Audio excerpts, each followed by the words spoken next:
One of the greatest monuments, completed in 1920, was the Manitoba Legislative Building, a remarkable structure with primeval temple designs from the New Eastern world.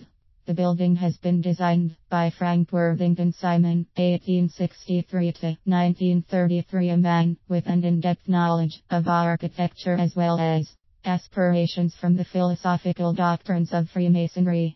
The building was then used as one of the best sites for legislative assembly for committees, staffs, offices of the ministers, and other government bodies. However, what is the real purpose why Legislative Manitoba was created? In 1914, there was an outbreak of the First World War in the location of the building, but fortunately, the staffs have been started to evacuate since 1913. This was the first tragedy that the building has been conquered. Though there was a shortage of materials and funds, the Manitobans still pursued to build and restore the beauty of the building. Luckily, improvements were seen after the end of the war, and ceremonies have been conducted by Sir James Aikins, the Lieutenant Governor of Manitoba, to celebrate the 50th anniversary of the province. The camaraderie of the Manitobans in maintaining the beauty of the building was one of the most significant reasons why it gained the highest recognition at this point of time. Egyptian symbols were also included to decorate the whole structure. Two great sphinxes were placed on the roof of the central tower, one of which faces the direction where the sun sets, while the other faces the rising sun.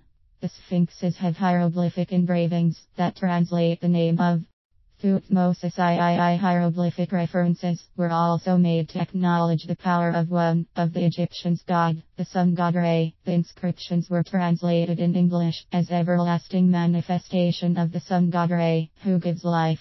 Aside from the golden boy and grand staircase, the other symbol was the rotunda, which has 4 pairs of Corinthian columns rise from the floor of the dome to the surrounding base. The ground of the rotunda was built from Tennessee marble bounded with black vermont.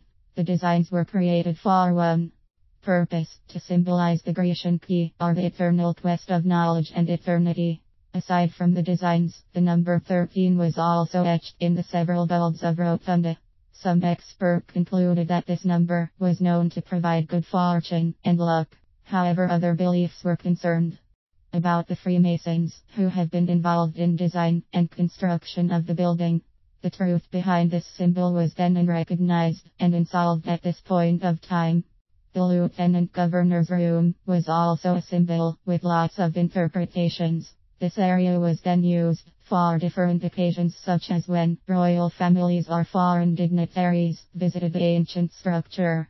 It was composed of hand-carved decorations around the ceiling and 4 corner pillars, a hand-woven dawn-needle carpet, and a mysterious Prince of Wales chair designed from mahogany.